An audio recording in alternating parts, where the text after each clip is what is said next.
Dr. Ethan Porter had seen a lot in his 8 years as a paramedic, but nothing quite prepared him for the emergency call that would change his life forever. Medic 47. We have a code at the Grandview Hotel, room 512, female, mid-30s, severe abdominal pain and difficulty breathing.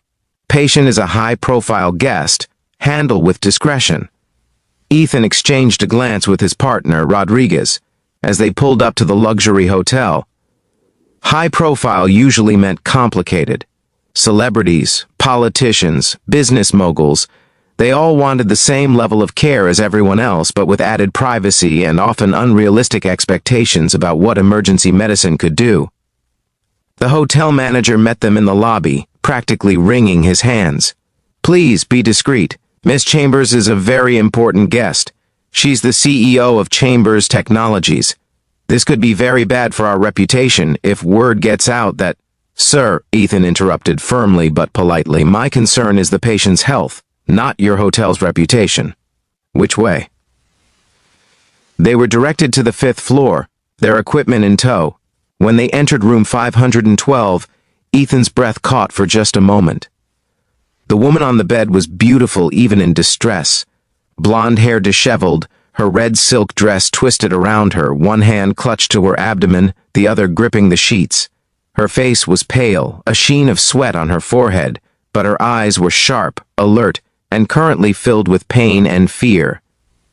Miss Chambers, I'm Ethan Porter, lead paramedic. This is my partner Rodriguez. Can you tell me what's happening? Isabel, she gasped. Call me Isabel. The pain, it started about an hour ago, right side lower abdomen. I thought it was just food poisoning, but it's getting worse. And I can't take a deep breath without it hurting. Ethan's mind immediately went through the differential diagnosis as he knelt beside the bed, his hands already moving to check her vitals. Appendicitis, ovarian cyst, ectopic. Pregnancy? Something worse? Any chance you could be pregnant? He asked matter-of-factly, his fingers on her wrist checking her pulse. Elevated. No, she said definitively. Not possible. Okay, I need to examine your abdomen. This might hurt, but I need to know where and how much. Can you lie back for me? Isabel tried to comply, but even the movement made her gasp. Ethan's trained eye caught everything. The way she guarded her right side, the shallow breathing, the pallor of her skin. When he gently palpated her lower right abdomen, she cried out. Rebound tenderness, he muttered to Rodriguez, who was already preparing the 4th Isabel. I think you might have appendicitis, but we need to get you to the hospital right away for imaging and proper diagnosis. I'm going to start in 4, give you something for the pain, and we'll transport you immediately. No. Her voice was strained but firm. I have a board meeting in the morning. I have investors flying in from Tokyo. I can't— Miss Chambers, Isabel, if this is appendicitis and it ruptures, you could die, or at the very least, you'll be in the hospital for weeks instead of days. This isn't negotiable.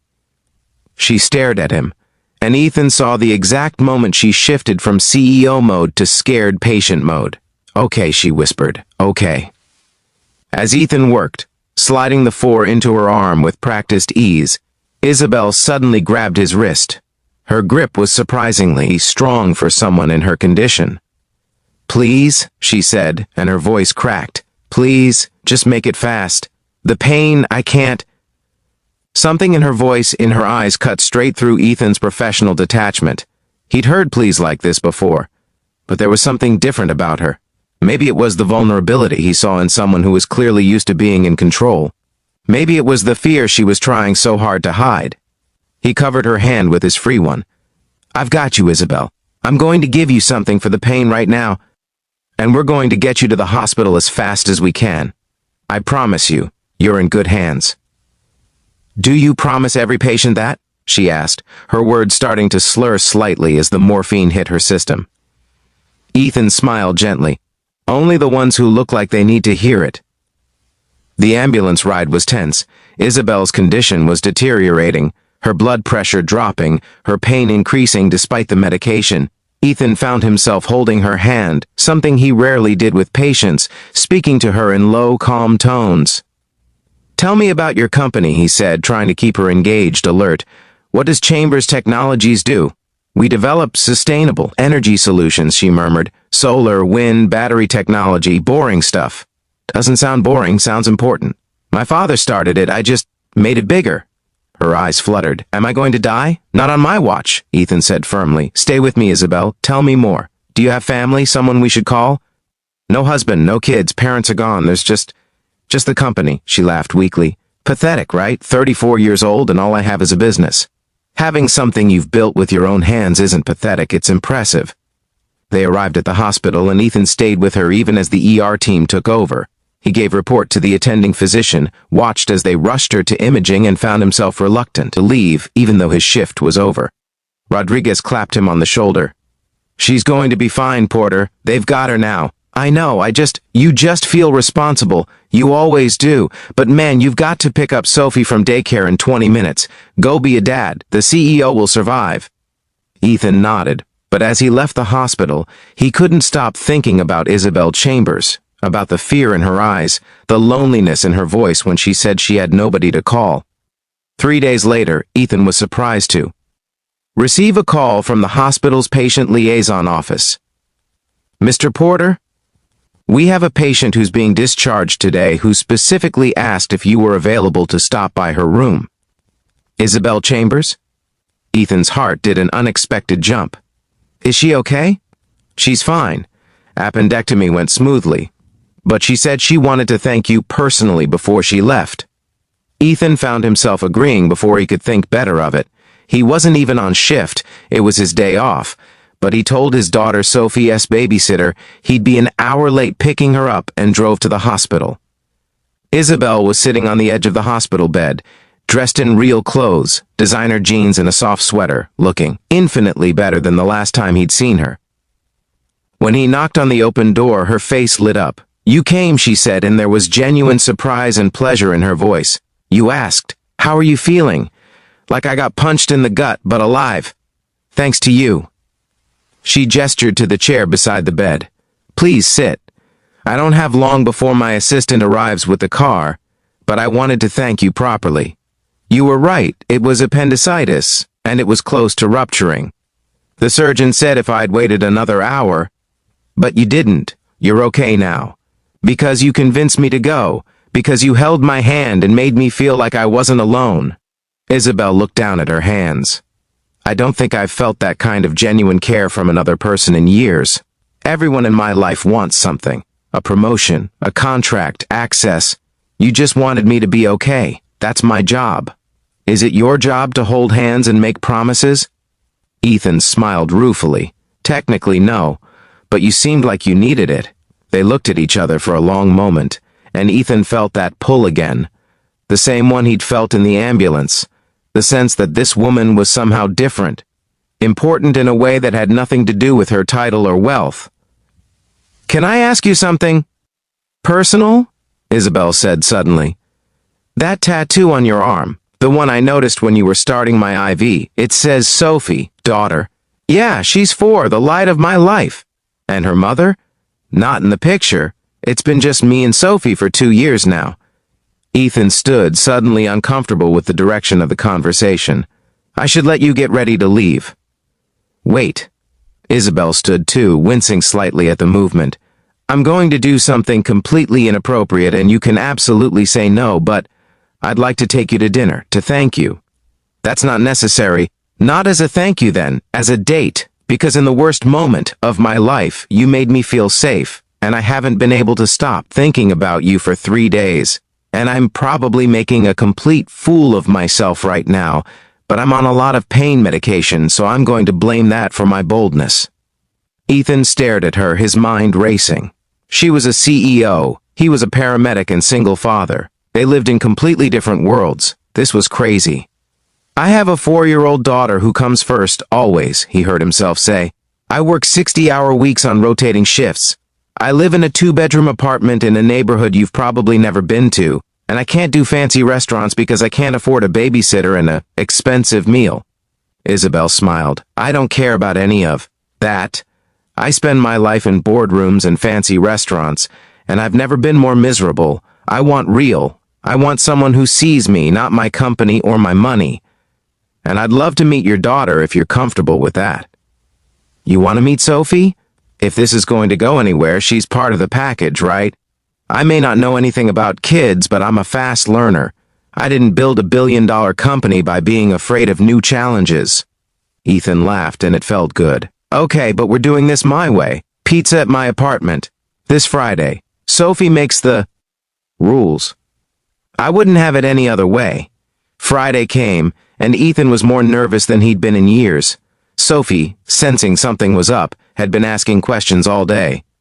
Is the fancy lady coming, the one from the hospital? Her name is Isabel, and yes. Is she your girlfriend? No, baby, she's just a friend. Daddy, you're wearing cologne. You never wear cologne. When the doorbell rang, Ethan opened it to find Isabel standing there in jeans and a simple blouse, her hair in a ponytail, holding a bag. I brought juice boxes, she said, looking uncertain. The mom blog I found said kids like juice boxes. Did I do this wrong already? Ethan laughed and let her in. You're doing fine. Sophie appeared from her room, curious and cautious. She studied Isabel with a serious intensity only a 4-year-old could manage. You're pretty, Sophie finally declared. Thank you, Isabel said, crouching down to Sophie's level. You're pretty too, and I love your dinosaur shirt. It's a T-Rex. He's the king of the dinosaurs. Is he? I didn't know that. Can you tell me more? And just like that, the ice was broken, as Ethan made pizza and watched Isabel sit on the floor with Sophie, listening intently to a very detailed explanation of dinosaur taxonomy. He felt something shift in his chest. Over dinner, Isabel was natural and warm with Sophie, asking about her preschool, her favorite colors, her stuffed animals. She didn't try too hard or talk down to her, she just connected. After Sophie was in bed, Ethan and Isabel sat on the couch, a comfortable silence between them. You're good with her, Ethan said. She's easy to be good with. She's amazing, Ethan. You've done an incredible job. Thanks. It hasn't been easy, but she's worth every sacrifice. Isabel looked at him, and he saw something vulnerable in her eyes. In that hospital room, when I said all I had was my company, I meant it. I've built this successful business, but I don't have what you have. I don't have someone who looks at me the way Sophie looks at you. I don't have real connection, real love. I have quarterly reports and board meetings. You could have that, Ethan said softly. If you wanted it, I do want it. I want this. She gestured around the modest apartment. This feels more like home than my penthouse ever has. Ethan took her hand. Then maybe you're in the right place. She leaned in and kissed him, soft and tentative, and Ethan felt his heart open in a way he'd thought was closed forever. 6 months later, Isabel sat in Ethan's apartment. Their apartment now, as she'd been spending most of her time there, helping Sophie with an art project, while Ethan finished his shift. She'd restructured her company, hired a COO to handle day-to-day operations, and stepped back from the 70-hour work weeks. She discovered that life was better when you actually lived it instead of just working through it. When Ethan came home, Sophie ran to him with a picture she'd drawn, 3 stick figures holding hands. That's you, me, and Isabel, Sophie explained. We're a family. Ethan looked at Isabel over Sophie's head, a question in his eyes. She nodded, tears in her own eyes. Yeah, baby, Ethan said, pulling both of them into his arms. We're a family. Isabel thought back to that night in the hotel room, when she'd been in so much pain and fear, when she'd begged him to make it fast. He'd made it fast, efficient, professional. But what he'd done next, holding her hand, promising her she'd be okay, seeing her as a person instead of just a patient, that had stunned her. It had opened her eyes to what she'd been missing, what she'd been too busy to see. And in the end, the single dad paramedic hadn't just saved her life that night. He'd given her a life worth living.